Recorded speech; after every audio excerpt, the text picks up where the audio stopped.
Welcome to the Daily Devo. My name is Jeremy, and today we're talking about a Psalm of Ascent, number 6.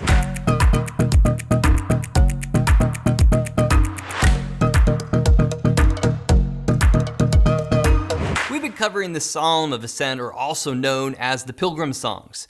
If you missed any, make sure you go back and watch the last few videos. Let's start out by reading the 5 verses found in Psalms 125. The verses say, "Those who trust in the Lord are like Mount Zion, which can't be shaken but endures forever. As the mountains surround Jerusalem, so the Lord surrounds his people, both now and forever. The scepter of the wicked will not remain over the land allotted to the righteous, for then the righteous might use their hands to do evil. Lord, do good to those who are good, for those who are upright in heart. But those who turn to crooked ways, the Lord will banish with the evildoers. Peace be on Israel." You can picture travelers chanting this psalm as they walk towards Jerusalem. Let's talk about a few things that stand out to me. The first is the scripture states that those that trust in God cannot be moved. It compares that trust to a mountain. Imagine how much effort it takes to move an entire mountain. Even with modern technology, that would be an immense undertaking. Now picture doing that by hand. So you get the power of this illustration. Isn't it true that when we experience the most pain is in the moments we are unsure if we can trust God? When we doubt he's going to come through for us, when we doubt salvation, or when we doubt that he hears our prayers, it's in those moments that we're moved. But if we can by faith say, no matter how this turns out, I will trust in him.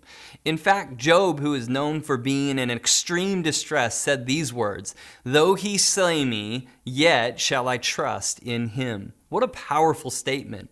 When calamity hit Job, his wife said, "You should just curse God and die."